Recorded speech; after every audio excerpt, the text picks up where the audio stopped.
আজিৰ দিনটোৰ ভালেকেইটা নতুন নতুন খবৰ লৈ লুইতৰ বাতৰি চেনেল আপোনালোকৰ কাষলৈ আহি সাজু হ'ল। বলক এতিয়া আগবাঢ়িছোঁ আজিৰ দিনটোৰ বিভিন্ন খবৰসমূহলৈ। কণ্ঠশিল্পী নীল আকাশৰ পত্নী নেন্সি ফুকনে আজিৰ বিশেষ দিনটোত শ্বেয়াৰ কৰিছে এটি পোষ্ট। লগতে তেখেতে লিখিছে, আমাৰ মা দুজনীলৈ আৰু পৃথিৱীৰ প্ৰতিগৰাকী মালৈ মাতৃ দিৱসৰ বহুত মৰম আৰু শুভেচ্ছা যাচিলোঁ। ভগৱানে কুশলে ৰাখক তোমালোকক। এতিয়া আগবাঢ়িছোঁ আন এটি খবৰলৈ। বৰ্তমান স্ক্ৰীণত দেখিবলৈ পাইছে অভিনেত্ৰী প্ৰীতি কংকনাক। অভিনেত্ৰী প্ৰীতি কংকনা গৈছিলে ঢকুৱাখানাত। ঢকুৱাখানাত উপস্থিত থকা কিছু দৃশ্য শ্বেয়াৰ কৰিছে ছ'চিয়েল মিডিয়াত। কাৰণ ঢকুৱাখানাত আছিলে ফাট বিহু। ফাট বিহুৰ পূৰ্বে শ্বেয়াৰ কৰা কেইখনমান ফটো আমি আপোনালোকলৈ আগবঢ়াইছোঁ। এতিয়া আগবাঢ়িছোঁ আন এটি খবৰলৈ। বৰ্তমান স্ক্ৰীণত দেখিবলৈ পাইছে কণ্ঠশিল্পী জুবলি বৰুৱাক। কণ্ঠশিল্পী জুবলি বৰুৱা উপস্থিত আছিল গহপুৰৰ অনুষ্ঠানত। কণ্ঠশিল্পীগৰাকী তাত উপস্থিত থকা কিছু দৃশ্য আমি আপোনালোকলৈ আগবঢ়ালোঁ। এতিয়া আগবাঢ়িছোঁ আন এটি খবৰলৈ। অভিনেত্ৰী আশা বৰদলৈ এটি পোষ্ট শ্বেয়াৰ কৰি লিখিছে, আজি জালুকবাৰী AEC ৰোডৰ প্ৰাগজ্যোতিষ নগৰত আসিফ আহমেদ আৰু নাজনীন আহমেদ তত্বাৱধানত ইউৰো কিডছৰ এটা শাখা মুকলি কৰি আপ্লুত হওঁ।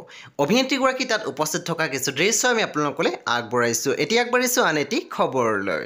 বৰ্তমান স্ক্ৰীণত দেখিবলৈ পাইছে জনপ্ৰিয় অভিনেত্ৰী প্ৰস্তুতি পৰাশৰ। আমি দেখিবলৈ পাইছোঁ অভিনেত্ৰীগৰাকীয়ে আজি মাতৃ দিৱস উদযাপন কৰিছে। আজি যিহেতু মাতৃ দিৱস আছিল, আজিৰ বিশেষ দিনটোত অভিনেত্ৰীগৰাকী উদযাপন কৰিছে নিজৰ কন্যা সন্তানৰ সৈতে। অভিনেত্ৰীগৰাকী শ্বেয়াৰ কৰা কিছু মুহূৰ্ত আমি আপোনালোকলৈ আগবঢ়ালোঁ। এতিয়া আগবাঢ়িছোঁ আন এটি খবৰলৈ। আজি যিহেতু মাতৃ দিৱস হয়, আমি দেখিবলৈ পাইছোঁ অভিনেত্ৰী সুৰভি দাসে আজি মাতৃৰ সৈতে শ্বেয়াৰ কৰিছে বহুতো ফটো। আপোনালোকে স্ক্ৰীণত বৰ্তমান দেখিবলৈ পাইছে। বাৰু অভিনেত্ৰী সুৰভি দাসে অভিনয় কৰা কি বৰ্তমান হিন্দী প্ৰজেক্ট আপোনালোকে চাই আছে আমাক জনাবলৈ নাপাহৰিব। অৰ্থাৎ কি ধাৰাবাহিক আপোনালোকে চাই আছে আমাৰ কমেণ্ট ছেকশ্যন লিখিবলৈ নাপাহৰিব। এতিয়া আগবাঢ়িছোঁ আন এটি খবৰলৈ। বৰ্তমান স্ক্ৰীণত দেখিবলৈ পাইছে মণি বৌ উপস্থিত আছিল গুৱাহাটী ফেটাপাৰাত। অৰ্থাৎ নীলাচল হাউচিং ছ'চাইটি ফেটাপাৰা উদ্যোগত আয়োজন কৰা বিহুৰ উদ্বোধক হিচাপে উপস্থিত আছিল অভিনেত্ৰীগৰাকী তাত উপস্থিত থকা কিছু দৃশ্য আমি আপোনালোকলৈ আগবঢ়াইছোঁ। এতিয়া আগবাঢ়িছোঁ আন এটি খবৰলৈ। বৰ্তমান স্ক্ৰীণত দেখিবলৈ পাইছে জনপ্ৰিয় ইউটিউবাৰ ৰেখা, অৰ্থাৎ অসমীয়া ছোৱালী ৰেখা। আজি যিহেতু মাতৃ দিৱস আছিলে, আমি দেখিবলৈ পাইছোঁ ব্লুমিংডেল প্ৰি স্কুলত উপস্থিত আছিল ৰেখা, কাৰণ তাত কৰিছিলে মাতৃ দিৱস উদযাপন। ৰেখা তাত উপস্থিত থকা কিছু দৃশ্য আমি আপোনালোকলৈ আগবঢ়াইছোঁ। এতিয়া আগবাঢ়িছোঁ আন এটি খবৰলৈ। আজিৰ বিশেষ দিনটোত অভিনেত্ৰী বৰষা ৰাণীৰ বিষয়ে এটি পোষ্ট শ্বেয়াৰ কৰি লিখিছে, আজি মাদাৰ্ছ ডে বুলিয়ে নহয়, সদায় ভগৱানক মই ধন্যবাদ জনাওঁ মোক এনে এগৰাকী দেৱীতুল্য মাতৃৰ গৰ্ভত স্থিতি দি এই পৃথিৱীলৈ অনাৰ বাবে। মা, মই লোৱা প্ৰতিটো উশাহ তোমাৰ অৱদান। মোক ডাঙৰ কৰি আজিৰ এই জনী হোৱাত নিহিত হৈ আছে তোমাৰ অলেখ কষ্ট আৰু ত্যাগ। ভগৱান মোৰ মাক ভালে ৰাখিবা। বন্ধু বান্ধৱীসকল, এতিয়া আগবাঢ়িছোঁ আন এটি খবৰলৈ। অভিনেতা যতীন বৰাই এটি পোষ্ট শ্বেয়াৰ কৰি লিখিছে, কালি এপ'ল' হস্পিটেল গুৱাহাটীয়ে আন্তৰ্জাতিক নাৰ্ছ দিৱসৰ লগত সংগতি ৰাখি এটি ধুনীয়া অনুষ্ঠান আয়োজন কৰিছিল। আমাৰ স্বাস্থ্যসেৱাৰ প্ৰাণকেন্দ্ৰস্বৰূপ নাৰ্ছসকলৰ কৰ্ম আৰু ত্যাগৰ প্ৰতি শ্ৰদ্ধা আৰু সন্মান জনাই কিছু সময় পাৰ কৰিব পাৰি অতিকৈ ভাল লাগিল।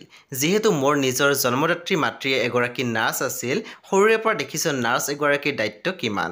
আজি লগতে মাতৃ দিৱস, এই চেগতে সকলো আই মাতৃলৈ মোৰ সেৱা জনাইছোঁ। এটা মানৱ সন্তান প্ৰকৃত মানুহ হোৱাত আইৰ কিমান কষ্ট সেৱা কেৱল আয়েহে বুজে। এতিয়া আগবাঢ়িছোঁ আন এটি খবৰলৈ। বৰ্তমান স্ক্ৰীণত দেখিবলৈ পাইছে অভিনেত্ৰী ৰিচা চেত্ৰীক। অভিনেত্ৰীগৰাকী উপস্থিত আছিল কাকপথাৰত। তাৰ এটি অনুষ্ঠানত ভাগ লৈছিলে অভিনেত্ৰীগৰাকী। তাৰে কিছু দৃশ্য আমি আপোনালোকলৈ আগবঢ়াইছোঁ। এতিয়া আগবাঢ়িছোঁ আন এটি খবৰলৈ।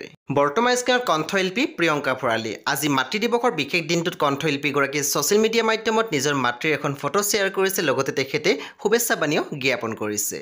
এতিয়া আগবাঢ়িছোঁ আন এটি খবৰলৈ।